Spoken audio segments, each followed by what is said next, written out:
ರುದ್ರಪ್ರಯಾಗದ ನರಭಕ್ಷಕ ಅಧ್ಯಾಯ 27 ಕರಾಳ ದುಸ್ವಪ್ನದ ಕೊನೆ. ಭಾರತದಲ್ಲಿ ಊಟದ ಸಮಯ ಋತುಮಾನಗಳಿಗೆ ತಕ್ಕಂತೆ ಬದಲಾಗುತ್ತಾ ಇರುತ್ತದೆ. ಆದರೂ ಸಾಧಾರಣವಾಗಿ ಬೆಳಗ್ಗೆ 8ರಿಂದ 9 ಗಂಟೆಯೊಳಗೆ ಉಪಹಾರ, ಮಧ್ಯಾಹ್ನ 1 ಗಂಟೆಯ ಹೊತ್ತಿಗೆ ಊಟ, ಸಂಜೆ 8ರಿಂದ 9 ಗಂಟೆಯ ಹೊತ್ತಿಗೆ ರಾತ್ರಿ ಊಟ ಎಂಬುದು ಇಲ್ಲಿನ ವೇಳಾಪಟ್ಟಿ. ಆದರೆ ನಾನು ರುದ್ರಪ್ರಯಾಗದಲ್ಲಿದ್ದಷ್ಟು ದಿನ ಒಂದು ದಿನವೂ ಹೊತ್ತಿಗೆ ಸರಿಯಾಗಿ ಊಟ ಮಾಡಲಾಗದೆ ಎರ್ರಾಬಿರ್ರಿಯಾಗಿರುತ್ತಿದ್ದವು. ಅನೇಕ ವೇಳೆ 3 ಊಟಗಳನ್ನೂ ಸೇರಿಸಿ ಒಂದೇ ಸಾರಿ ಮಾಡುತ್ತಿದ್ದೆ. ಕೆಲವು ಸಾರಿ ಊಟವೇ ಇಲ್ಲದೆ ಹಸಿದುಕೊಂಡೇ ಇರುತ್ತಿದ್ದೆ. ಆದರೆ ಇದೇನೂ ನನ್ನ ಆರೋಗ್ಯದ ಮೇಲೆ ಪ್ರತಿಕೂಲ ಪರಿಣಾಮ ಬೀರಿದಂತೆ ಕಾಣಲಿಲ್ಲ. ನಾನು ಬೈನೇಶ್ವರಕ್ಕೆ ಹೊರಡುವ ಮೊದಲು ಊಟ ಮಾಡಿದ್ದಷ್ಟೆ.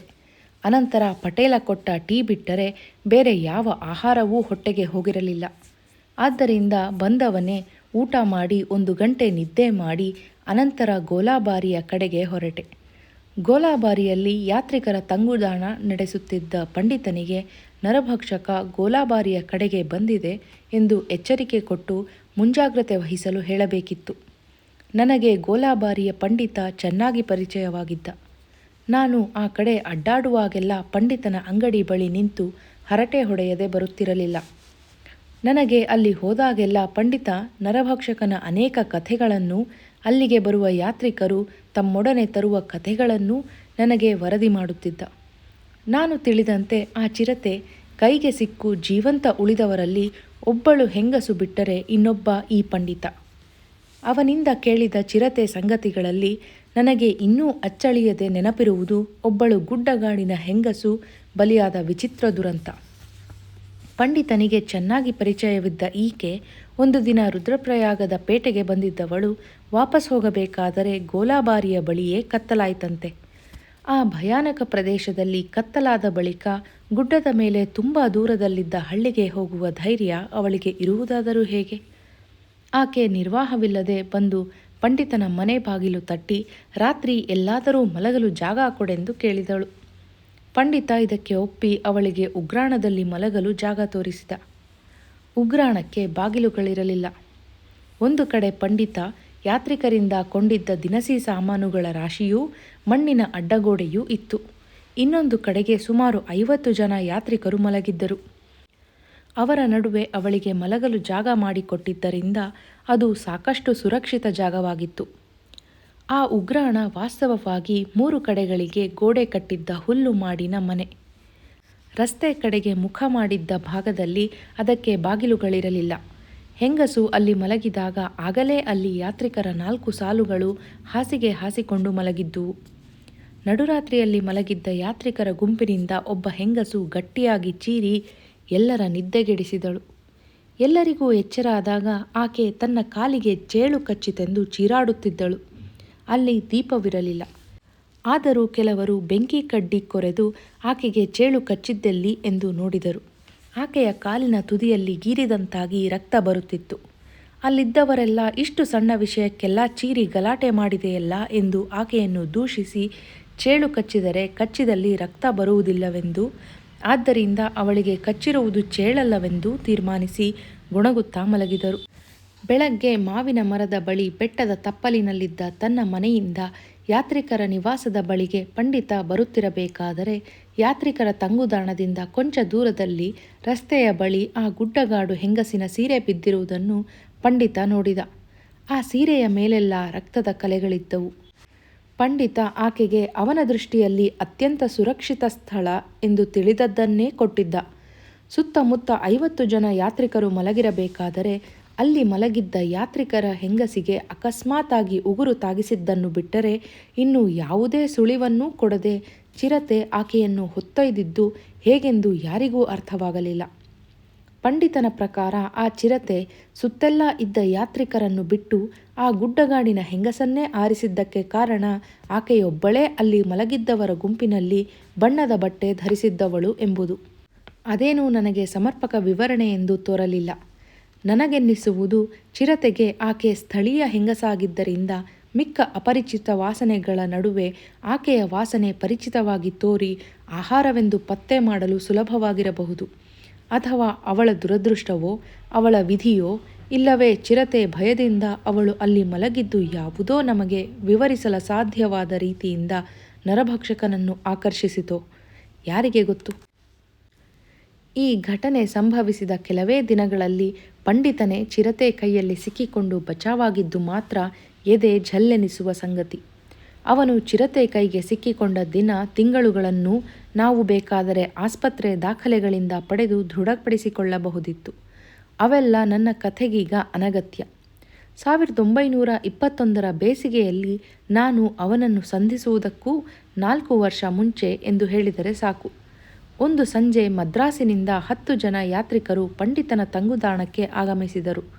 ಕಾಲೆಲ್ಲ ಕಲ್ಲೊತ್ತಿ ಮುಳ್ಳು ಚುಚ್ಚಿ ಗಾಯಗಳಾಗಿ ಸುಸ್ತಾಗಿದ್ದ ಅವರು ಪಂಡಿತನಿಗೆ ತಂಗುದಾಣದಲ್ಲಿ ಮಲಗಲು ಜಾಗ ಕೇಳಿದರು. ಆಗಲೇ ಅನೇಕ ಜನರು ಪ್ರಾಣ ಕಳೆದುಕೊಂಡು ಅವನ ತಂಗುದಾಣಕ್ಕೆ ಸಾಕಷ್ಟು ಅಪಖ್ಯಾತಿ ಬಂದಿದ್ದುದರಿಂದ ಪಂಡಿತ ಅವರಿಗೆ 3-4 ಮೈಲು ದೂರದಲ್ಲಿದ್ದ ರುದ್ರಪ್ರಯಾಗದ ಪೇಟೆಗೆ ಹೋಗಿರೆಂದು ಪರಿಪರಿಯಾಗಿ ಹೇಳಿದ. ಆದರೆ ಯಾತ್ರಿಕರೆಲ್ಲ ಪ್ರಾಣಾಪಾಯವಿದ್ದರೂ ಪರವಾಗಿಲ್ಲವೆನ್ನುವ ಮನಸ್ಥಿತಿಯಲ್ಲಿದ್ದರು. ಪಂಡಿತನ ಯಾವ ಹಿತವಚನವೂ ಅವರ ಮೇಲೆ ಪರಿಣಾಮ ಬೀರಲಿಲ್ಲ. ಕೊನೆಗೂ ಪಂಡಿತ ಮಾವಿನ ಮರದಾಚೆ ಇದ್ದ ತನ್ನ ಮನೆಯಲ್ಲಿ ಮಲಗಲು ಅವರಿಗೆ ವಸತಿ ಸೌಕರ್ಯ ನೀಡಲೇಬೇಕಾಯಿತು. ಪಂಡಿತನ ಮನೆಯೂ ಸಹ ನಾನು ನಿಮಗೆ ವಿವರಿಸಿದ ಬೈನೇಶ್ವರದ ಮನೆಗಳಂತೆಯೇ ಇದೆ. ಕೆಳಗಡೆ ನೆಲಮಟ್ಟದಲ್ಲಿ ಕೊಟ್ಟಿಗೆಯಂತೆ ಉಪಯೋಗಿಸಲು ಒಂದು ದೊಡ್ಡ ಕೋಣೆ, ಮೇಲುಗಡೆ ವಾಸದ ಮನೆ, ಅಲ್ಲಿ ಮೊದಲಲ್ಲೊಂದು ವರಾಂಡ, ಅಲ್ಲಿಗೆ ಹತ್ತಿ ಹೋಗಲು ಕಲ್ಲಿನ ಮೆಟ್ಟಿಲು ಸಾಲುಗಳು. ಮದ್ರಾಸಿನ ಈ 10 ಜನ ಯಾತ್ರಿಕರು ಊಟ ಮುಗಿಸಿದ ನಂತರ ಪಂಡಿತ ಒದಗಿಸಿದ ರೂಮೊಳಗೆ ಬಂದು ಬಾಗಿಲು ಹಾಕಿಕೊಂಡರು. ಆ ರೂಮಿಗೆ ಯಾವುದೇ ಕಿಟಕಿಯೂ ಇರಲಿಲ್ಲ. ಪಂಡಿತನೂ ಅದರಲ್ಲೇ ಮಲಗುತ್ತಿದ್ದ. ಮೊದಲೇನೋ ಕೋಣೆ ಬೆಚ್ಚಗೆ ಅಪ್ಯಾಯಮಾನವಾಗಿತ್ತು. ಆದರೆ ಕೊಂಚ ಹೊತ್ತಿಗೆಲ್ಲ ಬೇಸಗೆ ಧಗೆ ಬಿಸಿಗೇರಿ ಬೆವರಿನ ವಾಸನೆಯಲ್ಲಿ ಕೋಣೆಯೊಳಗೆ ಉಸಿರು ಕಟ್ಟಿದಂತಾಯಿತು. ರಾತ್ರಿಯಲ್ಲೊಮ್ಮೆ ಕೋಣೆಯೊಳಗಿನ ಉಸಿರು ಕಟ್ಟಿಸುವ ವಾತಾವರಣ ಅಸಹನೀಯವಾಗಿ ಪಂಡಿತ ಬಾಗಿಲು ತೆರೆದು ಹೊರಬಂದು ಬಾಗಿಲೆದುರುಗಿನ ಕಂಬ ಹಿಡಿದುಕೊಂಡು ಹೊರಗಿನ ತಂಗಾಳಿಯಲ್ಲಿ ನೀಳ ಉಸಿರೆಳೆಯುತ್ತಾ ನಿಂತಿದ್ದ. ಇದ್ದಕ್ಕಿದ್ದಂತೆ ಎಂಥದೋ ಉಕ್ಕಿನ ಹಿಡಿತದಲ್ಲಿ ಅವನ ಕುತ್ತಿಗೆಯನ್ನು ಹಿಡಿದಂತಾಯಿತು. ಪಂಡಿತ ತನ್ನ ಪಕ್ಕ ಇದ್ದ ಕಂಬವನ್ನೇ ಬಿಗಿಯಾಗಿ ಹಿಡಿದುಕೊಂಡು ಯಮ ಸಾಹಸದಿಂದ ಒಂದು ಕಾಲನ್ನು ಮೇಲೆತ್ತಿ ತನ್ನ ಕುತ್ತಿಗೆಗೆ ಬಾಯಿ ಹಾಕಿದ್ದ ಪ್ರಾಣಿಯ ಎದೆಗೆ ಕಾಲಿಟ್ಟು ಬಲವೆಲ್ಲ ಬಿಟ್ಟು ಒದ್ದು ನೂಕಿದ. ಚಿರತೆಗೆ ಹೇಗೋ ಹಿಡಿತ ತಪ್ಪಿ ಮೆಟ್ಟಿಲ ಮೇಲೆ ಉರುಳಿಕೊಂಡು ಹೋಯಿತು. ಪಂಡಿತನಿಗೆ ತಲೆ ತಿರುಗಿ ಕಣ್ಣು ಕತ್ತಲೆ ಬರುವಂತಾದ್ದರಿಂದ ಒಂದು ಹೆಜ್ಜೆ ಪಕ್ಕಕ್ಕೆ ಸರಿದು ವರಾಂಡದ ಕಟಕಟೆಗೆ ಹಾಕಿದ್ದ ಕಂಬಿ ಹಿಡಿದುಕೊಂಡ. ಅಷ್ಟರಲ್ಲೇ ಚಿರತೆ ಕೆಳಗಿನಿಂದ ಹಾರಿ ಅವನ ಎಡಗೈಯನ್ನು ಪಂಜಗಳಿಂದ ಹಿಡಿಯಿತು. ಪಂಡಿತ ತಾನು ಹಿಡಿದಿದ್ದ ಕಂಬಿಯನ್ನೇ ಇನ್ನೂ ಬಲವಾಗಿ ಹಿಡಿದ. ಚಿರತೆಯ ಭಾರವೆಲ್ಲ ಕಾಲಿನ ಮೇಲಿದ್ದುದರಿಂದ ಅದರ ತೂಕಕ್ಕೆ ಕೊಕ್ಕೆಯಂಥ ಉಗುರುಗಳು ಅವನ ಎಡಗೈ ಮಾಂಸವನ್ನು ಹಿಸಿದು ಜಾರಿದವು. ಚಿರತೆ ಮತ್ತೊಮ್ಮೆ ಚಿಮ್ಮುವುದರೊಳಗೆ ಪಂಡಿತನ ಬೊಬ್ಬೆ ಕೇಳಿದ ಒಳಗೆ ಮಲಗಿದ್ದ ಯಾತ್ರಿಕರು ಹೊರಬಂದು ರಕ್ತದಲ್ಲಿ ನೆಂದು ಹೋಗಿದ್ದ ಪಂಡಿತನನ್ನು ಒಳಗೆಳೆದು ಬಾಗಿಲು ಮುಚ್ಚಿಕೊಂಡರು. ಪ್ರಾಣಾಂತಿಕ ಗಾಯದಲ್ಲಿ ನರಳುತ್ತಾ ಪಂಡಿತ ದೀರ್ಘ ರಾತ್ರಿ ಕಳೆದ. ಚಿರತೆ ಸಿಕ್ಕ ಶಿಕಾರಿ ತಪ್ಪಿ ಹೋದುದಕ್ಕೆ ಘರ್ಜಿಸುತ್ತಾ ಬಾಗಿಲು ಮುರಿದು ಒಳನುಗ್ಗಲು ತುಂಬ ಹೊತ್ತು ಪ್ರಯತ್ನ ಮಾಡಿತು. ಅದು ಘರ್ಜಿಸಿ ಬಾಗಿಲು ಪರಚಿದಂತೆಲ್ಲ ಅದನ್ನು ಬೆದರಿಸಿ ಓಡಿಸಲು ರಾತ್ರಿಯೆಲ್ಲ ಕೂಗುತ್ತಾ ಯಾತ್ರಿಕರು ಕಾಲ ಕಳೆದರು. ಬೆಳಗಾದ ಕೂಡಲೇ ಯಾತ್ರಿಕರು ಪಂಡಿತನನ್ನು ಆಸ್ಪತ್ರೆಗೆ ಹೊತ್ತುಕೊಂಡು ಹೋದರು. ತೂತಾಗಿದ್ದ ಗಂಟಲಲ್ಲಿ ಪಂಡಿತನ ಶ್ವಾಸ ಹೊರಡುತ್ತಿತ್ತು. 3 ತಿಂಗಳ ಕಾಲ ಪಂಡಿತನ ಗಂಟಲಲ್ಲಿ ಬೆಳ್ಳಿ ಕೊಳವೆಯೊಂದನ್ನು ಅಳವಡಿಸಿ ಅದರ ಮೂಲಕ ದ್ರವಾಹಾರ ಕೊಡುತ್ತಿದ್ದರು. ಈ ದುರಂತದಿಂದ ಚೇತರಿಸಿಕೊಳ್ಳಲು ಪಂಡಿತನಿಗೆ ಸುಮಾರು 6 ತಿಂಗಳ ಕಾಲ ಬೇಕಾಯಿತು. ಹೊರಗೆ ಬಂದಾಗ ಪಂಡಿತನ ಕೂದಲೆಲ್ಲ ಬೆಳ್ಳಗಾಗಿ ಮುದಿಯಾಗಿದ್ದ. ಅವನು ಹಳೆಯ ಫೋಟೋಗಳನ್ನು ತೋರಿಸಿ ಚಿರತೆಯ ಹಲ್ಲೆಯ ಪರಿಣಾಮಗಳನ್ನು ನನಗೆ ವಿವರಿಸಿದ. ಚಿರತೆ ಕುತ್ತಿಗೆ ನಾಳವನ್ನು ತೂತು ಮಾಡಿದ ಗಾಯವೂ ಅದರ ಪಂಜದಿಂದ ಸಿಗಿದು ಹೋದ ಕೈಗಾಯವೂ ಪ್ರತ್ಯಕ್ಷ ಸಾಕ್ಷಿಗಳಾಗಿ ಇರಬೇಕಾದರೆ ನನಗೆ ಅವೆಲ್ಲದರ ಅಗತ್ಯ ಕಾಣಲಿಲ್ಲ. ಪಂಡಿತ ನನ್ನ ಜೊತೆ ಮಾತಾಡುವಾಗೆಲ್ಲ ಚಿರತೆಯನ್ನು ಕ್ರೂರ ಪಿಶಾಚಿ ಎಂದೇ ಹೇಳುತ್ತಿದ್ದ. ಪಿಶಾಚಿಗಳು ಈ ಬಗೆಯ ರೂಪು ಧರಿಸಿಯೇ ಭೌತ ಜಗತ್ತಿಗೆ ಬರಬೇಕಾಗುತ್ತದೆಂಬುದು ಅವನ ದೃಢ ನಂಬಿಕೆ. ಅವನೊಡನೆ ಮಾತಾಡುವಾಗೆಲ್ಲ ನಾನೂ ಸಹ ಚಿರತೆಯನ್ನು ಕ್ರೂರ ಪಿಶಾಚಿ ಎಂದೇ ಸಂಬೋಧಿಸುತ್ತಿದ್ದೆ. ಆ ದಿನ ಬೈನೇಶ್ವರದಿಂದ ಬಂದವನೇ ನಾನು ಪಂಡಿತನ ಬಳಿ ಹೋಗಿ ಆ ಕ್ರೂರ ಪಿಶಾಚಿ ಬೈನೇಶ್ವರದಿಂದ ಆಗಮಿಸಿದೆ ಎಂದು ಎಚ್ಚರಿಸಿ ಬೈನೇಶ್ವರದ ನನ್ನ ನಿಷ್ಫಲ ಪ್ರಯತ್ನಗಳನ್ನು ಹೇಳಿದೆ. ಯಾತ್ರಿಕರಿಗೆ ಎಚ್ಚರಿಕೆ ಕೊಡುವ ಜವಾಬ್ದಾರಿಯನ್ನು ಅವನಿಗೆ ವಹಿಸಿದೆ. ಆ ರಾತ್ರಿ ಮತ್ತು ಮುಂದಿನ 3 ರಾತ್ರಿಗಳನ್ನು ನಾನು ಯಾತ್ರಿಕರ ದಾರಿ ಪಕ್ಕದಲ್ಲಿದ್ದ ಹುಲ್ಲು ಬಣವೆಯ ಮೇಲೆ ಕುಳಿತು ಕಾವಲು ಕಾದೆ. 4ನೆಯ ದಿನ ನಾನು ನಿರೀಕ್ಷಿಸಿದ್ದಂತೆ ಇಬೋಟ್ಸನ್ ಪೌರಿಯಿಂದ ರುದ್ರಪ್ರಯಾಗಕ್ಕೆ ಬಂದರು. ಇಬೋಟ್ಸನ್ ಆಗಮನದಿಂದ ನನಗೆ ಹೊಸ ಚೈತನ್ಯ ಬಂತು. ನಾವು ಈ ಅಸಾಧ್ಯ ನರಭಕ್ಷಕನನ್ನು ಹೊಡೆದೇ ಹೊಡೆಯುತ್ತೇವೆಂಬ ದೃಢ ವಿಶ್ವಾಸ ಅವರಿಗೆ ಮೊದಲಿನಿಂದಲೂ ಇತ್ತು. ನನ್ನ ಸೋಲುಗಳ ಯಾವುವನ್ನೂ ಅವರು ಮನಸ್ಸಿಗೆ ಹಚ್ಚಿಕೊಂಡಿರಲಿಲ್ಲ. ಇಬೋಟ್ಸನ್ಗೆ ವರದಿ ಮಾಡಬೇಕಾದ ವಿಚಾರಗಳು ನನ್ನ ಬಳಿ ತುಂಬ ಇತ್ತು. ಆದರೆ ನನಗಿಂತ ಹೆಚ್ಚಾಗಿ ಇಬೋಟ್ಸನ್ಗೆ ಹೇಳಲು ವಿಷಯಗಳಿದ್ದವು. ಈ ಚಿರತೆಯ ಕಗ್ಗೊಲೆಗಳ ಸರಣಿಯನ್ನು ಪತ್ರಿಕೆಗಳು ದಿನಂಪ್ರತಿ ಪ್ರಕಟಿಸಿ ಸರ್ಕಾರದ ಮೇಲೆ ವಿಪರೀತ ಒತ್ತಡ ಬರುತ್ತಿರುವುದನ್ನು ಅವರು ತಿಳಿಸಿದರು. ಸರ್ಕಾರ ದೇಶಾದ್ಯಂತ ಈ ಚಿರತೆ ಹೊಡೆಯಲು ಜಾಹೀರಾತು ಕೊಟ್ಟು ಶಿಕಾರಿದಾರರನ್ನು ಆಹ್ವಾನಿಸುವುದರ ಬಗ್ಗೆ ಹೇಳಿದರು. ಸರ್ಕಾರದ ಈ ಭಾರೀ ಪ್ರಚಾರ ಮತ್ತು ಬಹುಮಾನದ ಆಮಿಷಗಳೂ ಸಹ ಯಾವ ಶಿಕಾರಿದಾರರನ್ನೂ ಹುರಿದುಂಬಿಸಿರಲಿಲ್ಲ. ಈ ಚಿರತೆಯನ್ನು ಮನುಷ್ಯರು ಕೊಲ್ಲಲ ಸಾಧ್ಯವೆಂದೇ ಎಲ್ಲರೂ ಭಾವಿಸಿದಂತಿತ್ತು. ನಾವು ದಿನವೆಲ್ಲ ಐಬಿಯಲ್ಲಿ ಕುಳಿತು ನಮ್ಮ ಸೋಲು ಗೆಲುವುಗಳ ಬಗ್ಗೆಯೂ ಮುಂದೆ ಮಾಡಬೇಕಾದ ಉಪಾಯದ ಬಗ್ಗೆಯೂ ಸತತವಾಗಿ ಹರಟಿದೆವು. ನಾನು ಚಿರತೆ ಸರದಿ ಪ್ರಕಾರ ನರಬಲಿ ತೆಗೆದುಕೊಳ್ಳುತ್ತಾ ಖಾಯಮ್ಮಾಗಿ ಸುತ್ತುತ್ತಿರುವ ದಾರಿಯನ್ನೂ ಅದಕ್ಕಾಗಿ ನಾನು ಗೋಲಾಬಾರಿಯಲ್ಲೇ ಕಾಯ್ದು ಅದನ್ನು ಹೊಡೆಯಲು ತೀರ್ಮಾನಿಸಿರುವುದನ್ನೂ ಹೇಳಿದೆ. ಅದನ್ನು ಹೊಡೆಯಲು ನನಗೀಗ ಇನ್ಯಾವ ಮಾರ್ಗವೂ ಉಳಿದಿಲ್ಲವೆಂದು ಸ್ಪಷ್ಟಪಡಿಸಿದೆ. ಇಬೋಟ್ಸನ್ ನನ್ನ ಈ ಹಂಚಿಕೆಗೆ ತುಂಬ ಅಸಮಾಧಾನದ ಅರೆಮನಸ್ಸಿನಿಂದಲೇ ಒಪ್ಪಿಗೆ ಕೊಟ್ಟರು.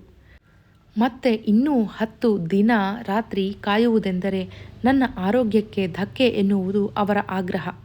ನಾನು ಕೊನೆಗೆ ಇದು ನನ್ನ ಕೊನೆಯ ಪ್ರಯತ್ನವೆಂದೂ ಈ ಕಾಲಾವಧಿಯಲ್ಲಿ ನನಗೆ ಚಿರತೆ ಹೊಡೆಯಲು ಸಾಧ್ಯವಾಗದಿದ್ದರೆ ನಾನು ನೈನಿಟಾಲ್ಗೆ ಹಿಂದಿರುಗುತ್ತೇನೆಂದೂ ಹೇಳಿದೆ. ಅವತ್ತು ಸಂಜೆ ಇಬೋಟ್ಸನ್ ನನ್ನೊಡನೆ ಗೋಲಾಬಾರಿಗೆ ಬಂದರು. ಅಲ್ಲಿ ಯಾತ್ರಿಕರ ತಂಗುದಾಣದಿಂದ ಸುಮಾರು 100 ಗಜ ದೂರದಲ್ಲಿ ಪಂಡಿತನ ಮನೆಗೆ 50 ಗಜ ಹತ್ತಿರದಲ್ಲಿದ್ದ ಮಾವಿನ ಮರದ ಮೇಲೆ ಒಂದು ಮಚಾನನ್ನು ಇಬ್ಬರೂ ನಿರ್ಮಿಸಿದೆವು. ಯಾತ್ರಿಕರ ಮಾರ್ಗದ ಪಕ್ಕದಲ್ಲೇ ಒಂದು ಬಲವಾದ ಗೂಟ ಹೊಡೆದು ಅದಕ್ಕೆ ಒಂದು ಮೇಕೆ ಕಟ್ಟಿದೆವು. ಆ ಮೇಕೆಯ ಕುತ್ತಿಗೆಗೆ ಗೆಜ್ಜೆಗಳನ್ನೂ ಕಟ್ಟಿದೆವು. ಆಗ ಬೆಳದಿಂಗಳ ರಾತ್ರಿಯಾಗಿತ್ತು. ಆದರೂ ಗೋಲಾಬಾರಿ ಗಂಗಾ ನದಿಯ ಕಣಿವೆಯಲ್ಲಿದ್ದುದರಿಂದ ಸುತ್ತ ಇದ್ದ ಹಿಮಾಲಯದ ಅಗಾಧ ಪರ್ವತ ಶ್ರೇಣಿಗಳ ದೆಸೆಯಿಂದ ಅಲ್ಲಿಗೆ ಬೆಳದಿಂಗಳು ನೆತ್ತಿಯ ಮೇಲೆ ಚಂದ್ರ ಬಂದಾಗ ಮಾತ್ರ ಬೀಳುತ್ತಿದ್ದುದು. ಬೆಟ್ಟದ ನೆರಳಿನ ಕತ್ತಲಲ್ಲಿ ಎಲ್ಲಾದರೂ ಚಿರತೆ ಬಂದು ಮೇಕೆಯ ಮೇಲೆ ಬಿದ್ದರೆ ಪತ್ತೆ ಸುಲಭವಾಗಲೆಂದೇ ನಾವು ಮೇಕೆ ಕುತ್ತಿಗೆಗೆ ಗೆಜ್ಜೆ ಕಟ್ಟಿದ್ದು. ನಮ್ಮ ಏರ್ಪಾಡುಗಳೆಲ್ಲ ಮುಗಿದ ನಂತರ ಇಬೋಟ್ಸನ್ ಬೆಳಗಿನ ಜಾವಕ್ಕೆ 2 ಆಳುಗಳನ್ನು ಕಳಿಸುತ್ತೇನೆಂದು ಆಶ್ವಾಸನೆ ಕೊಟ್ಟು ಐಬಿಗೆ ಹಿಂದಿರುಗಿದರು. ಅವರ ನಿರ್ಗಮನದ ನಂತರ ನಾನು ದೂರದಲ್ಲಿದ್ದ ಬಂಡೆಯೊಂದರ ಮೇಲೆ ಕುಳಿತು ಸಿಗರೇಟು ಸೇದುತ್ತಾ ಸಂಜೆಯಾಗುವುದನ್ನೇ ಕಾಯುತ್ತಿದ್ದೆ. ಆಗ ಗೋಲಾಬಾರಿಯ ಪಂಡಿತ ನನ್ನ ಬಳಿಗೆ ಬಂದು ಪಕ್ಕ ಕುಳಿತ. ಅವನು ವ್ರತ ಹಿಡಿದಿದ್ದರಿಂದ ಸಿಗರೇಟು ಸೇದುವಂತಿರಲಿಲ್ಲ. ಮಧ್ಯಾಹ್ನ ನಾವು ಮಾವಿನ ಮರದ ಮೇಲೆ ಮಚಾನು ಕಟ್ಟುತ್ತಿದ್ದುದನ್ನು ಅವನು ದೂರದಿಂದಲೇ ನೋಡಿದ್ದ. ಮಾವಿನ ಮರದ ಮೇಲೆ ರಾತ್ರಿಯೆಲ್ಲ ಕುಳಿತುಕೊಳ್ಳುವ ನನ್ನ ನಿರ್ಧಾರವನ್ನು ಬದಲಿಸಲು ಬಹಳ ಪ್ರಯತ್ನ ಮಾಡಿದ. ನಾನು ಅವನಿಗೆ ಚಿರತೆ ಹೊಡೆಯಲಾಗದಿದ್ದರೂ ಕೊನೆಯ ಪಕ್ಷ ನಿಮ್ಮೆಲ್ಲರನ್ನೂ ಕಾವಲು ಕಾದಂತಾಗುತ್ತದೆ ಎಂದು ಸಮಾಧಾನ ಹೇಳಿದೆ.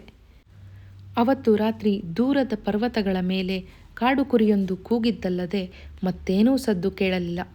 ಬೆಳಗಾಗುತ್ತಿದ್ದಂತೆಯೇ ಇಬೋಟ್ಸನ್ ಕಳಿಸಿದ ಆಳುಗಳು ಬಂದರು.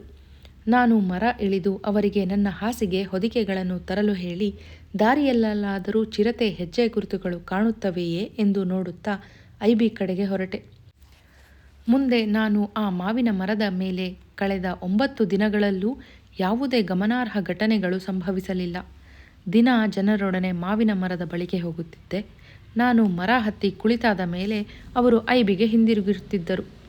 ಅನಂತರ ಬೆಳಗಿನ ಜಾವ ಅವರು ಬರುತ್ತಿದ್ದರು. ನಾನು ಮರ ಇಳಿದು ಅವರೊಡನೆ ಹಿಂದಿರುಗುತ್ತಿದ್ದೆ. ಆಳುಗಳಿಗೆ ಸಂಪೂರ್ಣ ಬೆಳಗಾದ ಹೊರತು ಐಬಿಯಿಂದ ಹೊರಬರಬಾರದೆಂದು ಕಟ್ಟಪ್ಪಣೆ ಮಾಡಿದ್ದೆ. ಆದ್ದರಿಂದ ಅವರು ಸೂರ್ಯ ಉದಯಿಸಿದ ಮೇಲೆ ಬರುತ್ತಿದ್ದರು. ಈ 10 ದಿನಗಳು ಏನೂ ಸಂಭವಿಸಲಿಲ್ಲವಾದರೂ ಆ ನರಭಕ್ಷಕ ಅಲ್ಲೇ ಆಸುಪಾಸಿನಲ್ಲೇ ಇದೆ ಎನ್ನುವುದಕ್ಕೆ ನನಗೆ ಸಾಕಷ್ಟು ಖಚಿತ ಸುಳಿವುಗಳು ಸಿಕ್ಕಿತ್ತು. ಏಕೆಂದರೆ ಒಂದು ಮನೆಯ ಬಾಗಿಲು ಮುರಿದು ಮೇಕೆಯನ್ನೂ, ಇನ್ನೊಮ್ಮೆ ಒಂದು ಕುರಿಯನ್ನೂ, ಈ ನರಭಕ್ಷಕ ಹೊತ್ತೊಯ್ದ ಸುದ್ದಿ ನನಗೆ ಸಿಕ್ಕಿತ್ತು. ಆದರೆ ಈ 2 ಘಟನೆಗಳಲ್ಲೂ ನರಭಕ್ಷಕ ಕುರಿ ಮೇಕೆಗಳನ್ನು ಸಂಪೂರ್ಣ ತಿಂದೇ ಹಾಕಿದ್ದರಿಂದ ಅಲ್ಲಿ ರಾತ್ರಿ ಕಾದು ಕುಳಿತುಕೊಳ್ಳಲು ಏನೂ ಉಳಿದಿರಲಿಲ್ಲ. ಇನ್ನೊಮ್ಮೆ ಮನೆಯೊಂದರ ಬಾಗಿಲು ಮುರಿದು ನರಹತ್ಯೆಗೂ ಪ್ರಯತ್ನಿಸಿತ್ತು. ಆದರೆ ಒಂದು ಬಾಗಿಲು ಮುರಿದು ಒಳನುಗ್ಗಲು ಚಿರತೆಗೆ ಸಾಧ್ಯವಾದರೂ ಒಳಗಿನ ಬಾಗಿಲನ್ನು ಮುರಿಯಲಾರದೆ ಚಿರತೆ ಹಿಂದಿರುಗಿತ್ತು. 10ನೆಯ ದಿನ ಮಾವಿನ ಮರದ ಮೇಲೆ ರಾತ್ರಿ ಕಳೆದು ಹಿಂದಿರುಗಿದ ನಂತರ ಐಬಿಯಲ್ಲಿ ಕುಳಿತು ಇಬೋಟ್ಸನ್ ಜೊತೆ ಮುಂದೇನು ಮಾಡುವುದೆಂದು ದೀರ್ಘ ಸಮಾಲೋಚನೆ ನಡೆಸಿದೆ. ಇಬೋಟ್ಸನ್ ಆಫೀಸಿನ ಕೆಲಸ ಬಿಟ್ಟು ಆಗಲೇ 10 ದಿನಗಳ ಮೇಲಾಗಿದ್ದವು. ಇನ್ನೂ ಹೆಚ್ಚು ದಿನ ರುದ್ರಪ್ರಯಾಗದಲ್ಲಿ ಕಳೆಯಲು ಅವರಿಗೆ ಸಾಧ್ಯವೇ ಇರಲಿಲ್ಲ. ನಾನೂ ಸಹ ನನ್ನ ಪ್ರಯತ್ನವನ್ನು ಅನಿರ್ದಿಷ್ಟ ಕಾಲದವರೆಗೆ ಮುಂದುವರಿಸಲು ಸಾಧ್ಯವೇ ಇರಲಿಲ್ಲ. ನನಗೆ ಆಫ್ರಿಕಾದ ನೈರೋಬಿಯಲ್ಲಿ ತುಂಬ ಕೆಲಸವಿತ್ತು. ಈ ನರಭಕ್ಷಕನನ್ನು ಹೊಡೆಯುವ ಸಲುವಾಗಿಯೇ ನಾನು ಅದನ್ನು 3 ತಿಂಗಳಿಂದ ಮುಂದೂಡಿಕೊಂಡೇ ಬಂದಿದ್ದೆ. ನಮಗೆ ಉಳಿದಿದ್ದ ಒಂದೇ ದಾರಿ ಎಂದರೆ ಇಬೋಟ್ಸನ್ ಕೆಲಸಕ್ಕೆ ರಜಾ ಹಾಕುವುದು, ನಾನು ನನ್ನ ಆಫ್ರಿಕಾದ ಕೆಲಸವನ್ನೇ ತಿರಸ್ಕರಿಸುವುದು. ನಮಗೆ ಮುಂದೇನು ಮಾಡಬೇಕೆಂದೇ ಹೊಳೆಯಲಿಲ್ಲ. ಕೊನೆಗೆ ಇವತ್ತು ರಾತ್ರಿ ಕಳೆದ ನಂತರ ತೀರ್ಮಾನ ತೆಗೆದುಕೊಳ್ಳೋಣವೆಂದು ನಿರ್ಧರಿಸಿದೆವು. ಅವತ್ತು ಸಂಜೆ ಇಬೋಟ್ಸನ್ ಸಹ ನನ್ನೊಡನೆ ಮಾತಾಡುತ್ತಾ ನಾವು ಮಚಾನು ಕಟ್ಟಿದ್ದ ಮಾವಿನ ಮರದವರೆಗೂ ಬಂದಿದ್ದರು. ನಾವು ಮಾತಾಡುತ್ತಾ ದಾರಿಯಲ್ಲಿ ಬರುತ್ತಿರಬೇಕಾದರೆ ಮಾವಿನ ಮರಕ್ಕೆ ಕೊಂಚ ದೂರದಲ್ಲಿ ಹಲವಾರು ಮಂದಿ ಗುಂಪು ಕಟ್ಟಿಕೊಂಡು ಕೆಳಗಿನ ಬಯಲಿನತ್ತ ಇಣುಕಿ ನೋಡುತ್ತಾ ಇದ್ದರು. ಅವರಲ್ಲೊಬ್ಬ ಹಿಂದಿರುಗುತ್ತಾ ಇದ್ದವ ನಮಗೆ ಅಲ್ಲೇನು ನಡೆಯುತ್ತಿದೆ ಎಂದು ವಿವರಣೆ ಕೊಟ್ಟ. ಆ ಗುಂಪು ಸುಮಾರು 1 ಗಂಟೆಯಿಂದಲೂ 2 ಮಹಾ ಘಟಸರ್ಪಗಳ ಹೋರಾಟವನ್ನು ನೋಡುತ್ತಿದ್ದರು. ನಾವಿಬ್ಬರೂ ಕೋಲು ತೆಗೆದುಕೊಂಡು ಹುಡುಕಾಡಿದಾಗ ಗಾಯಗೊಂಡಿದ್ದ 2 ಸರ್ಪಗಳೂ ಅಲ್ಲಿದ್ದ ಪೊದೆಯೊಂದರಿಂದ ಹೊರಬಿದ್ದುವು. ಒಂದನ್ನೇನೋ ಇಬೋಟ್ಸನ್ ಹೊಡೆದು ಸಾಯಿಸಿದರು. ಆದರೆ ಇನ್ನೊಂದು ನಮ್ಮಿಂದ ತಪ್ಪಿಸಿಕೊಂಡು ಬಿಲದೊಳಗೆ ನುಗ್ಗಿ ಮಾಯವಾಯಿತು. ಆ ಹಾವುಗಳು ಎಷ್ಟೊಂದು ಭೀಕರವಾಗಿ ಕಾದಾಡಿದ್ದುವೆಂದರೆ ಅಲ್ಲೆಲ್ಲ ಹುಲ್ಲು ನುಗ್ಗು ನುರಿಯಾಗಿ ರಕ್ತ ಚೆಲ್ಲಾಡಿತ್ತು. ನಾನು ಮಾವಿನ ಮರ ಹತ್ತಿ ಕುಳಿತ ಮೇಲೆ ಇಬೋಟ್ಸನ್ ಹಿಂದಿರುಗಿದರು. ಕೊಂಚ ಹೊತ್ತಿನಲ್ಲಿ ಆ ದಾರಿಯಲ್ಲೇ ಪಂಡಿತ ಹಾಲಿನ ಪಾತ್ರೆ ಹಿಡಿದುಕೊಂಡು ಬಂದ. ಮರದ ಮೇಲಿದ್ದ ನನ್ನನ್ನು ನೋಡಿ ಮಾತಾಡುತ್ತಾ ಕೇದಾರನಾಥಕ್ಕೆ ಹೋಗುವ 150 ಜನ ಯಾತ್ರಿಕರು ಬಂದು ತಂಗಿದ್ದಾರೆಂದೂ ಎಷ್ಟು ಮುಂದೆ ಹೋಗಿರೆಂದು ಬುದ್ಧಿವಾದ ಹೇಳಿದರೂ ಕೇಳಲಿಲ್ಲವೆಂದೂ ದೂರಿದ. ಆಗಲೇ ರಾತ್ರಿಯಾಗುತ್ತಿತ್ತು. ಪಂಡಿತನ ವರ್ತಮಾನ ಕೇಳಿ ನನಗೆ ತೀರಾ ಕಳವಳವಾಯಿತು. ಆದರೇನು ಮಾಡುವುದು? ಆಗಲೇ ಕತ್ತಲಾಗುತ್ತಿದೆ. ಆದ್ದರಿಂದ ಕತ್ತಲಾದ ಮೇಲೆ ಯಾವುದೇ ಕಾರಣಕ್ಕೂ ಬಿಡಾರ ಬಿಟ್ಟು ಹೊರಗೆ ಅಡ್ಡಾಡಕೂಡದೆಂದು ಅವರಿಗೆ ಗಂಭೀರ ಎಚ್ಚರಿಕೆ ಕೊಡು ಎಂದು ಪಂಡಿತನಿಗೆ ಹೇಳಿ ಕಳಿಸಿದೆ. ಪಂಡಿತ ಗಡಿಬಿಡಿಯಿಂದ ಮನೆಯತ್ತ ನಡೆದ. ಆಮೇಲೆ ಅಲ್ಲಿಂದಲೇ ಅವನು ಕೂಗಿ ನನ್ನ ಸೂಚನೆಯನ್ನು ಯಾತ್ರಿಕರಿಗೆ ತಿಳಿಸಿದನೆಂದು ಹೇಳಿದ. ಯಾತ್ರಿಕರ ದಾರಿಯಿಂದ ಕೊಂಚ ದೂರದಲ್ಲಿದ್ದ ಬೇಲಿಯೊಳಗೆ ಯಾರೋ ಕುರಿ ಕಾಯುವವ ಕುರಿಗಳನ್ನು ಕೂಡಿಕೊಂಡು ಬೀಡು ಬಿಟ್ಟಿದ್ದ. ಅವನ 2 ಕಾವಲು ನಾಯಿಗಳು ನಾವು ಆ ಹಾದಿಯಲ್ಲಿ ಬರುತ್ತಿರಬೇಕಾದರೆ ನಮ್ಮನ್ನು ನೋಡಿ ಸರಪಳಿ ಕಿತ್ತುಕೊಳ್ಳುವಂತೆ ಕೂಗಿ ಗಲಾಟೆ ಮಾಡಿದ್ದುವು. ನಾನು ಪಂಡಿತನನ್ನು ಕಳಿಸಿದ ಸ್ವಲ್ಪ ಹೊತ್ತಿಗೆಲ್ಲ ಕಗ್ಗತ್ತಲು ಕವಿಯಿತು. ಅಷ್ಟರಲ್ಲಿ ಯಾರೋ ಯಾತ್ರಿಕರ ತಂಗುದಾಣದಿಂದ ಒಂದು ಲಾಟೀನು ಹಿಡಿದು ಹೊರಟಿದ್ದು ಕಾಣಿಸಿತು. ಆ ಲಾಟೀನು ಬೆಳಕು ಕೊಂಚ ದೂರ ಕೆಳಗೆ ಹೋಗಿ ಮತ್ತೆ ಹಿಂದಿರುಗಿ ಯಾತ್ರಿಕರ ಬಿಡಾರ ಸೇರಿದ್ದು ಕಾಣಿಸಿತು. ಆ ಹೊತ್ತಿಗೆ ಸರಿಯಾಗಿ ಕುರಿ ಕಾಯುವ ನಾಯಿಗಳು ಪರ್ವತದ ಕಡೆ ತಿರುಗಿ ಭಯಂಕರವಾಗಿ ಬೊಗಳಿದುವು. ಅವು ನರಭಕ್ಷಕನ ವಾಸನೆ ಹಿಡಿದೇ ಬೊಗಳುತ್ತಿದ್ದಾವೆಂದು ನನಗೆ ಖಚಿತವಾಗಿ ಅನ್ನಿಸಿತು. ಗುಡ್ಡದ ಮೇಲೆಲ್ಲೋ ಹೊಂಚು ಹಾಕಿಕೊಂಡು ಕುಳಿತಿದ್ದ ಚಿರತೆ ಯಾತ್ರಿಕರ ತಂಗುದಾಣದ ಬಳಿ ಚಲನವಲನಗಳನ್ನು ಕಾಣುತ್ತಲೂ ನರಬಲಿಗಾಗಿ ಹಾತೊರೆದು ಹೊರಟಿರಬೇಕು. ಆದರೆ ಕೊಂಚ ಹೊತ್ತು ಪರ್ವತದತ್ತ ಬೊಗಳಿದ ನಾಯಿಗಳು ಅನಂತರ ನನ್ನ ದಿಕ್ಕಿಗೆ ತಿರುಗಿ ಬೊಗಳಲು ಶುರು ಮಾಡಿದವು. ಹಾಗಿದ್ದರೆ ಚಿರತೆ ಈಗ ನಾನು ದಾರಿ ಬದಿ ಕಟ್ಟಿದ್ದ ಮೇಕೆಯತ್ತ ಬರುತ್ತಿದೆಯೇ ಎಂದು ಯೋಚಿಸಿದೆ. ನಿಮಿಷಗಳು ಗಂಟೆಗಳಂತೆ ಭಾಸವಾದವು. ಈಗ ನರಭಕ್ಷಕ ನಾನು ಕುಳಿತಿದ್ದ ಮಾವಿನ ಮರ ಬಳಸಿ ಆ ಮೇಕೆಯನ್ನು ಬಲಿ ತೆಗೆದುಕೊಳ್ಳಲು ಯತ್ನಿಸುತ್ತದೆಯೋ ಅಥವಾ ನೆಟ್ಟಗೆ ಯಾತ್ರಿಕರ ತಂಗುದಾಣದತ್ತ ಹೋಗಿ ಅಲ್ಲಿ ನರಬಲಿಗೆ ಪ್ರಯತ್ನಿಸುತ್ತೋ ಎಂದು ಚಿಂತಿಸಿದೆ. ನನ್ನಿಂದ ಸುಮಾರು 20 ಅಡಿ ದೂರದಲ್ಲಿದ್ದ ಮೇಕೆಯತ್ತ ಕೊಂಚವೂ ತಡ ಮಾಡದೆ ಗುಂಡು ಹಾರಿಸಲು ಅನುವಾಗುವಂತೆ ನಾನು ಕುಳಿತಿದ್ದೆ. ಆದರೆ ಬೆಳದಿಂಗಳು ಕೊಂಚವೂ ಇಲ್ಲದ ಆ ಕಣಿವೆಯಲ್ಲಿ ಆ ಮರದ ಕೆಳಗೆ ನನ್ನ ಕಣ್ಣಿಗೆ ಏನೇನೂ ಕಾಣಿಸುತ್ತಿರಲಿಲ್ಲ. ಹಾಗಾಗಿ ನಾನು ಕಣ್ಣಿನಿಂದ ನೋಡುವ ಪ್ರಯತ್ನ ಬಿಟ್ಟು ಕಿವಿಯಲ್ಲೇ ಸದ್ದು ಕೇಳುತ್ತಾ ಚಿರತೆಯ ಚಲನವಲನಗಳನ್ನು ಊಹಿಸಲು ಪ್ರಯತ್ನಿಸಿದೆ. ನನ್ನ ರೈಫಲ್ಲಿಗೆ ಒಂದು ಚಿಕ್ಕ ಟಾರ್ಚ್ ಅಳವಡಿಸಿ ಅದನ್ನು ಮೇಕೆ ಕಟ್ಟಿದತ್ತಲೇ ಗುರಿ ಹಿಡಿದು ಕುಳಿತಿದ್ದೆ. ಒಂದೆರಡು ಕ್ಷಣಗಳು ಕಳೆದಿರಬಹುದು. ನನಗಾಗಲೇ ಚಿರತೆ ಯಾತ್ರಿಕರ ಬಲಿಗಾಗಿ ಅತ್ತ ಹೋಗಿರಬಹುದೆಂದು ಅನುಮಾನ ಶುರುವಾಗಿತ್ತು. ಅಷ್ಟರಲ್ಲಿ ಮೇಕೆಗೆ ಕಟ್ಟಿದ್ದ ಗೆಜ್ಜೆಯ ದನಿ. ನಾನು ಹಿಂದು ಮುಂದು ಯೋಚಿಸಲಿಲ್ಲ. ಟಾರ್ಚ್ ಗುಂಡಿಯನ್ನು ಒತ್ತಿದೆ. ಟಾರ್ಚಿಂದ ಹೊಮ್ಮಿದ ದೀಪದ ಬೆಳಕಿನಲ್ಲಿ ನನ್ನ ರೈಫಲಿನ ಗುರಿ ಬಿಂದುವಿನ ನೇರಕ್ಕೆ ಚಿರತೆಯೊಂದರ ಭುಜ. ಅತ್ತಿತ್ತ ಅಲ್ಲಾಡದೆ ಮತ್ತೊಮ್ಮೆ ಯೋಚಿಸದೆ ರೈಫಲಿನ ಟ್ರಿಗರ್ ಎಳೆದೆ. ಆ ಕ್ಷಣ ನನ್ನ ಟಾರ್ಚ್ ನಂದಿಹೋಯಿತು. ಆಗಿನ ಟಾರ್ಚ್ಗಳೆಂದರೆ ತಾಪತ್ರಯದ ಮುದ್ದೆಗಳು. ಈಗಿನಂತೆ ಯಾರೂ ಅವನ್ನು ದಿನನಿತ್ಯದ ಉಪಯೋಗಕ್ಕಾಗಿ ಬಳಸುತ್ತಿರಲಿಲ್ಲ.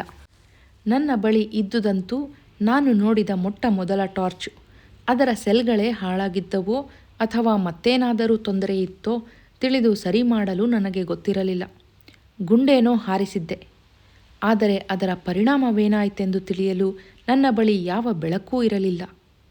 ನನ್ನ ರೈಫಲಿನ ಗುಂಡು ಹಾರಿದ ಕೂಡಲೇ ಗಂಗಾ ನದಿಯ ಕಣಿವೆಯೆಲ್ಲ ಮಾರ್ದನಿಸುವಂತೆ ಆಸ್ಫೋಟನೆಯಾಯಿತು. ಸದ್ದು ಕೇಳಿದ ಪಂಡಿತ ಮನೆ ಬಾಗಿಲು ತೆರೆದು ಏನಾದರೂ ಸಹಾಯ ಬೇಕೇ ಎಂದು ಕೂಗಿ ಕೇಳಿದ. ಆಗ ನಾನು ಸಾಯುವ ಚಿರತೆಯ ಸದ್ದೇನಾದರೂ ಕೇಳುತ್ತದೆಯೇ ಎಂದು ಉಸಿರು ಬಿಗಿಹಿಡಿದು ಕಿವಿಗೊಟ್ಟು ಆಲಿಸುತ್ತಿದ್ದೆ. ಆದ್ದರಿಂದ ಪಂಡಿತನ ಕೂಗಿಗೆ ಉತ್ತರಿಸಲಿಲ್ಲ. ನನ್ನ ಕಡೆಯಿಂದ ಯಾವ ಉತ್ತರವೂ ಇಲ್ಲದುದನ್ನು ಕಂಡು ಏನೋ ಅಪಾಯವನ್ನು ಶಂಕಿಸಿದ ಪಂಡಿತ ಗಡಿಬಿಡಿಯಿಂದ ಬಾಗಿಲು ಮುಚ್ಚಿಕೊಂಡ. ನಾನು ಕೊನೆಯ ಬಾರಿ ಚಿರತೆಯನ್ನು ನೋಡಿದಾಗ ಅದು ಕೌಚಿ ಮಲಗಿದಂತೆ ಕುಳಿತುಕೊಂಡು ಮೇಕೆಯ ಮೇಲೆ ಜಿಗಿಯಲು ಸಿದ್ಧವಾಗುತ್ತಿರುವಂತೆ ಟಾರ್ಚ್ ಬೆಳಕಿನಲ್ಲಿ ಅಸ್ಪಷ್ಟವಾಗಿ ಕಂಡಿತ್ತು. ನನ್ನ ಗುಂಡಿನ ಸದ್ದಿಗೆ ಎಚ್ಚರಾದ ಯಾತ್ರಿಕರ ಗುಂಪಿನಿಂದ ಏನೇನೋ ಮಾತುಗಳು ಗೊಣಗಾಟದಂತೆ ಕೊಂಚ ಹೊತ್ತು ಕೇಳಿಸಿತು. ಆಮೇಲೆ ಅವರೂ ಸುಮ್ಮನಾದರು. ಆಗಾಗ ಮೇಕೆ ಕುತ್ತಿಗೆಯ ಗೆಜ್ಜೆ ಸದ್ದು ಕೇಳುತ್ತಿದ್ದುದರಿಂದ ಅದಕ್ಕೇನೂ ತೊಂದರೆಯಾಗಿಲ್ಲವೆಂದು ಖಚಿತವಾಯಿತು. ಕೊಂಚ ಹೊತ್ತಿನೊಳಗೆ ಚಂದ್ರೋದಯದ ಸೂಚನೆಗಳು ತೋರಿದವು. ಬೆಳದಿಂಗಳು ಬಿದ್ದಾಗ ನಾನು ಮಾವಿನ ಮರದ ಮೇಲಿನ ಕೊಂಬೆಗಳಿಗೆ ಹತ್ತಿ ಅಲ್ಲಿಂದ ಚಿರತೆ ಏನಾದರೂ ಕಾಣುತ್ತದೆಯೇ ನೋಡಲು ಪ್ರಯತ್ನಿಸಿದೆ. ಆದರೆ ದಟ್ಟವಾದ ಎಲೆಗಳ ದೆಸೆಯಿಂದ ಅಲ್ಲಿಂದೇನನ್ನೂ ನೋಡಲು ಸಾಧ್ಯವಾಗಲಿಲ್ಲ. ಆಗ ರಾತ್ರಿ 3 ಗಂಟೆ. ಆಮೇಲೆ 2 ಗಂಟೆಯ ಕಾಲ ಬೆಳಗಾಗುವುದನ್ನೇ ಕಾಯುತ್ತಾ ಕುಳಿತಿದ್ದೆ. ನಿಧಾನವಾಗಿ ಚಂದ್ರ ಮಂಕಾಗತೊಡಗಿದ. ಕತ್ತಲು ಕಡಿಮೆಯಾಯಿತು. ಸುತ್ತಮುತ್ತಲ ವಸ್ತುಗಳು ಅಸ್ಪಷ್ಟವಾಗಿ ಕಾಣಲಾರಂಭಿಸಿದಾಗ ಮರದಿಂದ ಇಳಿದೆ. ಮೇಕೆ ನನ್ನನ್ನು ಕಂಡು ಮೆಲ್ಲಗೆ ಕೂಗಿ ಬಾಲ ಅಲ್ಲಾಡಿಸಿ ಸ್ವಾಗತಿಸಿತು. ಮೇಕೆ ಕಟ್ಟಿದ್ದ ಜಾಗದಿಂದ ಕೊಂಚ ಮುಂದೆ ವಿಶಾಲವಾದ ಹಾಸುಗಲ್ಲಿನ ಬಂಡೆ ಇತ್ತು. ಅದರ ಮೇಲೆ ಧಾರಾಕಾರವಾಗಿ ರಕ್ತ ಗಡ್ಡೆ ಗಡ್ಡೆಯಾಗಿ ಬಿದ್ದಿದ್ದನ್ನು ನೋಡಿದೆ. ಆ ರೀತಿ ರಕ್ತಸ್ರಾವವಾದ ಪ್ರಾಣಿ ಸುಮಾರು 1.5 ನಿಮಿಷಕ್ಕಿಂತ ಹೆಚ್ಚು ಹೊತ್ತು ಬದುಕಿರಲು ಸಾಧ್ಯವಿರಲಿಲ್ಲ. ಆದರೂ ನಾನು ನನ್ನೆಲ್ಲ ಜಾಗರೂಕತೆಯಿಂದ ರಕ್ತದ ಜಾಡು ಹಿಡಿದು ಹಲವು ಗಜ ಮುಂದುವರಿದೆ. ಕೊಂಚ ದೂರದೊಳಗೆ ಗುಂಡಿಯೊಂದರೊಳಗೆ ಚಿರತೆ ಸತ್ತು ಉರುಳಿ ಬಿದ್ದಿದ್ದು ಕಾಣಿಸಿತು. ತಲೆ ದಿಣ್ಣೆಯ ಮೇಲಿಟ್ಟುಕೊಂಡು ಇಣುಕುತ್ತಾ ಇರುವಂತೆ ಕಾಣುತ್ತಿತ್ತು. ಅದನ್ನು ನೋಡುತ್ತಿದ್ದಂತೆಯೇ ನನಗೆ ಸರ್ವಸ್ಪಷ್ಟವಾಗಿ ಇದೇ ರುದ್ರಪ್ರಯಾಗದ ನರಭಕ್ಷಕ ಎಂದೆನ್ನಿಸಿತು. ನನ್ನ ರಕ್ತಕ್ಕಾಗಿ ತವಕಿಸುತ್ತಾ ಹಲ್ಲು ಮಸೆಯುತ್ತಿದ್ದ ಕ್ರೂರ ಪಿಶಾಚಿ ಎಂಬ ನನ್ನ ಕಲ್ಪನೆಗಳೆಲ್ಲ ಹಾರಿಹೋದವು. ನನಗೆ ಅದರ ಮುಖದಲ್ಲಿ ಯಾವ ಪೈಶಾಚಿಕತೆಯನ್ನೂ ಕಾಣಲಾಗಲಿಲ್ಲ. ಅದೊಂದು ವಯಸ್ಸಾದ ಹಳೆಯ ಚಿರತೆ. ಇಡೀ ಭಾರತವೇ ತಲ್ಲಣಿಸುವಂತೆ ಮಾಡಿ 100 ಜನರನ್ನು ಕೊಂದು ತಿಂದ ಆ ಭಯಾನಕ ಚಿರತೆ ಸತ್ತಾಗ ನೋಡಿ ನನಗೆನ್ನಿಸಿದ್ದು ಅದು ಮಾಡಿದ ಒಂದೇ ತಪ್ಪೆಂದರೆ ತನ್ನ ಆಹಾರವನ್ನು ಪ್ರಾಣಿಗಳ ಮಾಂಸದಿಂದ ಮನುಷ್ಯರದಕ್ಕೆ ಬದಲಿಸಿಕೊಂಡಿದ್ದು ಮಾತ್ರ ಎನ್ನಿಸಿತು. ಅದು ಮನುಷ್ಯ ಸಮಾಜಕ್ಕೆ ವಿರುದ್ಧವಾದುದಾದರೂ ಅದೇನೂ ದೈವ ನಿಯಮಕ್ಕೆ ವಿರುದ್ಧವಾದುದಲ್ಲ. ನಾನು ಅಲ್ಲಿ ನಿಂತುಕೊಂಡು ನನ್ನ ರೈಫಲ್ಲಿನೊಳಗಿದ್ದ ತೋಟಾಗಳನ್ನು ತೆಗೆಯುತ್ತಿರಬೇಕಾದರೆ ಹಿಂದಿನಿಂದ ಯಾರೋ ಕೆಮ್ಮಿದ ಸದ್ದಾಯಿತು. ಹಿಂದಿರುಗಿ ನೋಡಿದಾಗ ಮೇಲೆ ಪಂಡಿತ ಕುತೂಹಲದಿಂದ ಇಣುಕುತ್ತಾ ಇದ್ದುದು ಕಾಣಿಸಿತು. ನಾನು ಅವನತ್ತ ತಿರುಗಿದ್ದನ್ನು ನೋಡಿ ಅವನು ರಸ್ತೆಯಿಂದ ಇಳಿದು ನನ್ನತ್ತ ಬರುತ್ತಿದ್ದಾಗ ಹಠಾತ್ತಾಗಿ ಸತ್ತು ಹೊರಗಿದ್ದ ಚಿರತೆ ಅವನ ಕಣ್ಣಿಗೆ ಬಿತ್ತು. ತಕ್ಷಣ ಬೆಚ್ಚಿಬಿದ್ದು ಅಲ್ಲೇ ನಿಂತ. ನಾನು ಅವನಿಗೆ ಅದು ಸತ್ತಿದೆಯೆಂದೂ ಹಲವು ವರ್ಷಗಳ ಹಿಂದೆ ನಿನ್ನ ಕುತ್ತಿಗೆ ಹರಿದಿದ್ದ ಕ್ರೂರ ಪಿಶಾಚಿ ಇದೇ ಎಂದೂ ಹೇಳಿದೆ. ಪಂಡಿತ ಅಚ್ಚರಿಯಿಂದ ಚಿರತೆಯನ್ನೊಮ್ಮೆ ನೋಡಿದವನೇ ಓಡಿ ಬಂದು ನನ್ನ ಕಾಲು ಹಿಡಿದುಕೊಂಡ. ನಾನು ಕಾಲು ಬಿಡಿಸಿಕೊಂಡು ಅವನಿಗೆ ಇದೆಲ್ಲ ಬೇಡವೆಂದು ಹೇಳುತ್ತಿರಬೇಕಾದರೆ ನನ್ನ ಹಿಂದಿನಿಂದ ಸಾಹೇಬರೇ ಎಲ್ಲಿದ್ದೀರಿ ಎಂದು ಯಾರೋ ವಿಪರೀತ ಗಾಬರಿಯಿಂದ ಕೂಗಿದ್ದು ಕೇಳಿಸಿತು. ನಾನು ಪ್ರತಿಯಾಗಿ ಕೂಗಿ ಉತ್ತರಿಸಿದೊಡನೆ ಇಬೋಟ್ಸನ್ ಕಳಿಸಿದ್ದ ಆಳುಗಳ 4 ತಲೆಗಳು ರಸ್ತೆ ಹತ್ತಿರ ಪ್ರತ್ಯಕ್ಷವಾದುವು. ಅವರಿಗೆಲ್ಲ ರಾತ್ರಿ ನನ್ನ ಗುಂಡಿನ ಸದ್ದು ಕೇಳಿಸಿತ್ತಂತೆ. ಬೆಳಗ್ಗೆ ಬಂದು ನೋಡಿದಾಗ ನಾನು ಮಾವಿನ ಮರದ ಮೇಲೆ ಇಲ್ಲದುದನ್ನು ನೋಡಿ ಮತ್ತಷ್ಟು ಗಾಬರಿಯಾಗಿದ್ದರು. ಎಲ್ಲರೂ ಸೇರಿ ಚಿರತೆಯನ್ನು ಬೊಂಬಿಗೆ ಕಟ್ಟಿ ಮೆರವಣಿಗೆಯಲ್ಲಿ ಐಬಿ ಬಳಿಗೆ ಹೊತ್ತೊಯ್ದಾಗ ಇಬೋಟ್ಸನ್ ಇನ್ನೂ ಗಾಢ ನಿದ್ದೆಯಲ್ಲಿದ್ದರು. ನಾನು ಹೋಗಿ ರೂಮಿನ ಬಾಗಿಲು ತಟ್ಟಿದ ಕೂಡಲೇ ಇಬೋಟ್ಸನ್ ಹಾಸಿಗೆಯಿಂದ ಜಿಗಿದು ಹಾರಿ ಚಿರತೆ ನೋಡಿದ್ದೇ ನನ್ನನ್ನು ತಬ್ಬಿಕೊಂಡರು. ಮಾರನೆಯ ಕ್ಷಣ ಮಾನ ಮರ್ಯಾದೆಗಳನ್ನು ಗಾಳಿಗೆ ತೂರಿ ಇಬೋಟ್ಸನ್ ಚಿರತೆ ಸುತ್ತ ಕುಣಿದಾಡತೊಡಗಿದರು. ಕುಣಿದು ಕುಣಿದು ಸುಸ್ತಾದ ಮೇಲೆ ಬೇಗ ನನಗೆ ಟೀ ಹಾಗೂ ಬಿಸಿನೀರಿನ ಸ್ನಾನಕ್ಕೆ ರೆಡಿ ಮಾಡೆಂದು ಆಳಿಗೆ ಹೇಳಿ ಸ್ಟೆನೋಗ್ರಾಫರ್ ಕರೆಸಿ ಸರ್ಕಾರಕ್ಕೆ ರುದ್ರಪ್ರಯಾಗದ ಚಿರತೆ ಸತ್ತ ಸುವಾರ್ತೆ ತಿಳಿಸಲು ತಂತಿ ವಾರ್ತೆ ಬರೆಸತೊಡಗಿದರು. ಇಬೋಟ್ಸನ್ ಇರಲಿ, ಅಲ್ಲಿ ಬಂದ ಸಾವಿರಾರು ಜನರಲ್ಲಿ ಒಬ್ಬನೇ ಒಬ್ಬನೂ ಅದು ನರಭಕ್ಷಕನೇ ಎನ್ನುವುದರ ಬಗ್ಗೆ ಅನುಮಾನದ ಚಕಾರ ಎತ್ತಲಿಲ್ಲ. ಎಲ್ಲರಿಗೂ ಅದು ಅಷ್ಟೊಂದು ಸರ್ವಸ್ಪಷ್ಟವಾಗಿತ್ತು. ಇಬೋಟ್ಸನ್ ಮತ್ತು ನಾನು ಇಬ್ಬರೂ ಅದರ ಉದ್ದಗಲಗಳನ್ನೂ ಚಹರೆ ವಿವರಗಳನ್ನೂ ದಾಖಲು ಮಾಡಿಕೊಂಡೆವು. ಆ ಚಿರತೆಯ ಹಳೆ ಗಾಯಗಳು, ಜಿನ್ ಕತ್ತರಿಯಲ್ಲಿ ಸಿಕ್ಕಿ ಕಾಲಿನ ಚರ್ಮ ಸುಲಿದ ಗುರುತೂ ಇತ್ತು. ಆದರೆ ಚಿರತೆಯ ನಾಲಗೆಯೂ ಬಾಯಿಯ ಒಳಭಾಗವೂ ಕಪ್ಪಾಗಿದ್ದುದೇಕೆಂದು ಗೊತ್ತಾಗಲಿಲ್ಲ. ಬಹುಶಃ ಸಯನೈಡ್ ಪಾಷಾಣ ತಿಂದಿದ್ದರಿಂದ ಹಾಗಾಗಿದ್ದರೂ ಇರಬಹುದು. ಚಿರತೆ ಕೊಲ್ಲಲು ನಾವು ಕಟ್ಟಿದ್ದ ಮೇಕೆಗೆ ಇದ್ದಕ್ಕಿದ್ದಂತೆ ಅದೃಷ್ಟ ಖುಲಾಯಿಸಿತ್ತು. ಆ ಭೀಕರ ನರಭಕ್ಷಕನನ್ನು ಕೊಲ್ಲಲು ಅದು ನಮಗೆ ಸಹಾಯ ಮಾಡಿತೆಂದು ಅದಕ್ಕೆ ರಾಜಮರ್ಯಾದೆ ಸಿಕ್ಕಿತು. ಅದರ ಯಜಮಾನನಿಗೆ ಉಡುಗೊರೆಗಳ ಸುರಿಮಳೆಯೇ ಆಯಿತು. ಆ ಮೇಕೆ ಕುತ್ತಿಗೆಗೆ ಫಳಫಳ ಹೊಳೆಯುವ ಕಂಚಿನ ಪಟ್ಟಿ ಹಾಕಿದರು. ಅದು ಮುದಿಯಾಗಿ ಸಾಯುವವರೆಗೂ ಅದರ ಯಜಮಾನನಿಗೆ ಬಹುಮಾನಗಳು ಸಿಗುತ್ತಲೇ ಇದ್ದುವೆಂದು ಕೇಳಿದ್ದೇನೆ. ಘರ್ವಾಲಿನ ಜನ ಅಷ್ಟೊಂದು ಕೃತಜ್ಞರಾಗಿದ್ದರು ಆ ಮೇಕೆಗೆ. ನನಗಂತೂ ಅದರಲ್ಲೇ ಮುಳುಗಿ ಹೋಗುವಷ್ಟು ಹೂವಿನ ಸುರಿಮಳೆಯಾಯಿತು. 8 ವರ್ಷಗಳ ಭಯಾನಕ ದುಸ್ವಪ್ನದಿಂದ ಪಾರು ಮಾಡಿದ್ದಕ್ಕೆ ಅವರು ಏನು ಬೇಕಾದರೂ ಕೊಡಲು ತಯಾರಿದ್ದರು.